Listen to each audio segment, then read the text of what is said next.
This is Mr. Oscar, and today we will talk about something that almost nobody in the productivity and execution space is talking about honestly.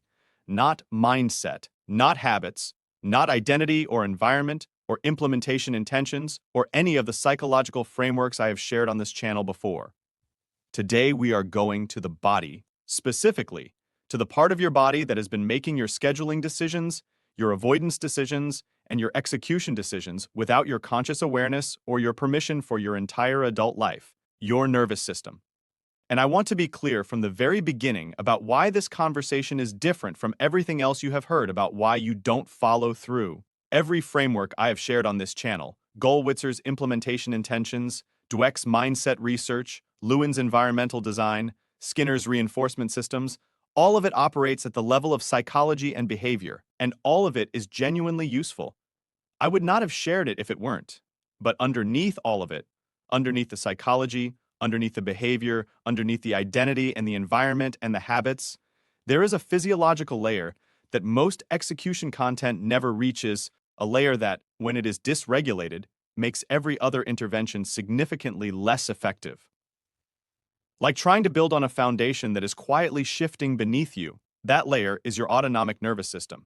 And once you understand how it operates, and specifically how it operates in the context of the tasks you most need to execute, you will finally have an explanation for something that no amount of mindset work has ever fully resolved. Why you can know exactly what to do, understand precisely why you need to do it, have the system, the plan, the intention, the environment, and still sit frozen in front of the work as if an invisible force is physically holding you in place. That force is not invisible, it is biological, and it has a name. I want to describe something I experienced so regularly during my years of non-execution that it became a kind of background weather in my life. So familiar I stopped noticing it as something unusual. Every morning during the worst years, the years of rebuilding after the collapse, I would sit down at my desk with the full intention to begin the most important work of the day, the work that was actually building the new business, the calls that needed to be made, the decisions that needed to be committed to. And something would happen that I never had a satisfying explanation for. It was not quite anxiety in the way I understood anxiety. It was not quite fear. It was a kind of physical heaviness, a subtle but persistent tension across my chest and shoulders, a restlessness that made sitting still feel almost uncomfortable. A pull, not toward anything specific, just away from the desk, away from the task, toward movement, toward distraction, toward anything that felt less like sitting still in front of something that mattered. And the harder I tried to override it, the more I applied willpower and discipline and all the psychological tools I had accumulated, the more exhausted I became, until by mid-afternoon I was genuinely depleted. Not from doing the work, from fighting the physical state that made doing the work feel impossible. I told myself it was a motivation problem, a discipline problem, a mindset problem. I tried to think my way through it and around it and past it. What I did not know, what nobody had ever told me, was that what I was experiencing had almost nothing to do with my thoughts or my character or my commitment level. It was a nervous system response, automatic, ancient, and completely indifferent to my intentions. And until I understood that, really understood it at a physiological level, no amount of psychological intervention was going to resolve it completely. To understand what is happening in the body when execution fails, we need to start with the foundational science of the autonomic nervous system, and specifically with the work of Dr. Stephen Porges at the University of North Carolina, whose Polyvagal Theory has become one of the most important frameworks in modern neuroscience for understanding the relationship between physiological state and human behavior. Porges spent decades mapping the autonomic nervous system and its influence on behavior, cognition, and what he calls social engagement. His research identified 3 distinct physiological states that the autonomic nervous system cycles between in response to perceived levels of safety and threat in the environment. The first state is what Porges calls the ventral vagal state. This is the state of physiological safety. When the nervous system is in this state, when it has assessed the environment as safe and non-threatening, the body is calm, the prefrontal cortex is fully online, cognitive flexibility is high, creativity is accessible, and sustained focused attention is neurologically available. This is the state in which your best execution happens, in which the work flows, in which starting feels manageable and continuing feels natural. The second state is sympathetic activation. This is the fight or flight state. When the nervous system perceives threat, real or imagined, physical or psychological, it shifts into this state automatically and without conscious permission. Heart rate increases, muscle tension rises, blood flow redirects away from the prefrontal cortex and toward the large muscle groups needed for physical response. Cortisol and adrenaline flood the system. And here is the critical point that most productivity content completely misses. The prefrontal cortex, the seat of planning, decision-making, sustained attention, and deliberate execution, is significantly impaired in sympathetic activation, not slightly reduced, measurably, functionally impaired. The cognitive resources you rely on to execute complex, important work are simply less available when your nervous system is in a threat state. The third state is what Porges calls the dorsal vagal state, a state of shutdown, freeze, and withdrawal that the nervous system activates when threat feels inescapable. This is the heaviness I described sitting at my desk, the inability to move toward the work, the frozen quality that looks like laziness from the outside and feels like paralysis from the inside. Now, here is what makes this relevant to everything you have been calling a discipline problem. The tasks that matter most to you, the ones that carry the highest stakes, the greatest visibility, the deepest connection to your identity and your future, are precisely the tasks most likely to trigger a sympathetic or dorsal vagal response in your nervous system, not because they are physically dangerous, but because the nervous system does not distinguish between physical threat and psychological threat with any meaningful precision.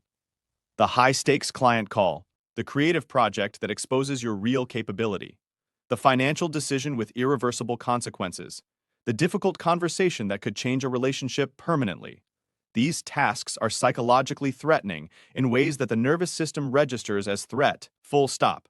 And when the threat response activates, when the nervous system shifts out of the ventral vagal window of tolerance and into sympathetic activation or dorsal vagal freeze, your capacity for the sustained, focused, high-quality execution those tasks require is neurologically compromised. You are not failing to execute because you lack discipline.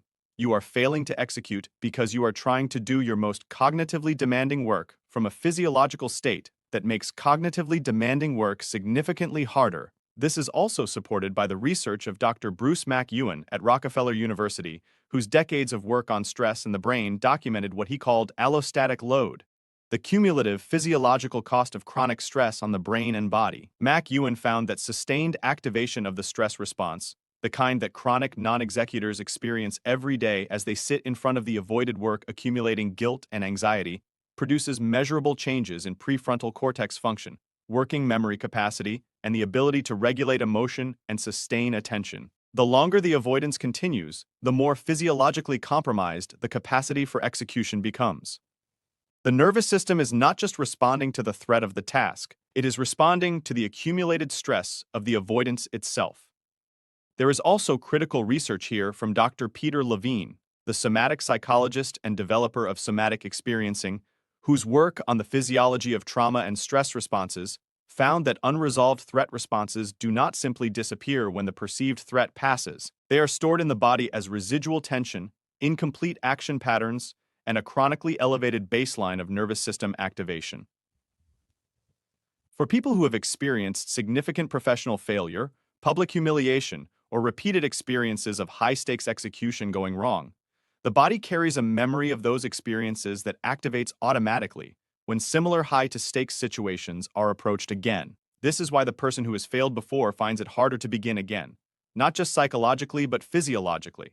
The body remembers, and the body's memory triggers the threat response before the mind has had time to make a conscious assessment. So here is the practical framework, built entirely on the physiology, not the mindset, not the habits, but the body itself.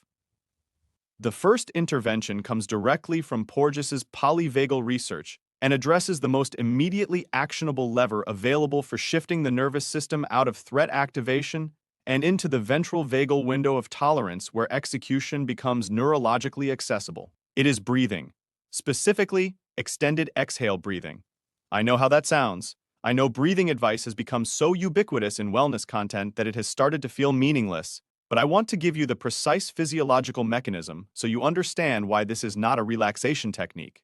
It is a direct intervention on the autonomic nervous system. The vagus nerve, the primary pathway of the parasympathetic nervous system and the central mechanism of Porges' polyvagal system, is directly influenced by the breathing pattern. Specifically, extending the exhale beyond the length of the inhale activates the parasympathetic branch of the autonomic nervous system and begins to shift the nervous system toward the ventral vagal state. Inhale for 4 counts, exhale for 8. Repeat for 90 seconds before beginning any high-stakes task. 90 seconds, not 10 minutes of meditation, not a complete morning routine rebuild, 90 seconds of physiological intervention that directly addresses the nervous system state that has been making your most important work neurologically inaccessible. Dr. Andrew Huberman at Stanford, whose neuroscience research on the nervous system and performance has become some of the most practically accessible work in the field, identifies this extended exhale breathing as one of the fastest and most reliable methods available for shifting the autonomic nervous system state in real time. His research specifies what he calls the physiological sigh, a double inhale through the nose followed by an extended exhale through the mouth, as particularly effective for rapid parasympathetic activation. Do this before you sit down to the most important work of the day, not after the avoidance has already begun. Before, as a deliberate physiological preparation for execution, the second intervention addresses what Levine's somatic experiencing research identified as the incomplete action patterns stored in the body around high-stakes tasks. This is the residual physiological activation that accumulates when threat responses are triggered but never discharged. The tension that builds in the body every time you approach the feared task and retreat from it without completing the approach. The intervention is graduated exposure. Drawing from the behavioral research of Dr. Joseph Wolpe, the psychiatrist whose systematic desensitization research at Stanford demonstrated that fear responses can be extinguished through repeated graduated exposure to the feared stimulus in a state of physiological calm. The prescription is to deliberately approach the feared task in the smallest possible increment while maintaining physiological regulation, not to push through the threat response with willpower, to reduce the size of the approach until the nervous system can accompany you to the starting point without activating a full threat response. Then stop. Breathe. Register that you approached and survived. Tomorrow, approach slightly further. You are not trying to complete the task on day 1. You are teaching your nervous system, through repeated graduated experience, that approaching this task does not produce the catastrophic outcome the body has been predicting. Each successful approach without catastrophe reduces the threat response for the next approach. This is desensitization at the physiological level, and it works not because you thought your way through the fear, but because you moved your body through it repeatedly until the nervous system updated its threat assessment. The third intervention addresses MC Ewan's allostatic load research, the cumulative physiological cost of chronic stress and avoidance. And it is the simplest of the 3. You must discharge the stress response physically before you attempt to execute cognitively. Ms. Ewan's research showed that physical movement, specifically rhythmic bilateral physical activity like walking, running, or swimming, is one of the most effective mechanisms available for reducing cortisol levels and restoring prefrontal cortex function after stress activation. Not because exercise is good for you in a general health sense, because the stress response was designed by evolution to be completed through physical action. The threat was perceived, the body mobilized for action, the action discharged the activation, and the nervous system returned to baseline. In modern life, the threat is perceived, the high-stakes task sits on the calendar, the body mobilizes, and then nothing happens. The activation has nowhere to go, it accumulates, and the prefrontal cortex remains partially offline, while the cortisol stays elevated and the execution capacity stays compromised. 10 minutes of brisk walking before your most important execution block is not a lifestyle choice. It is a physiological preparation that directly restores the neurological resources your execution depends on. Mac Ewan's research is specific and unambiguous on this point. Move the body before you ask the mind to do its most important work.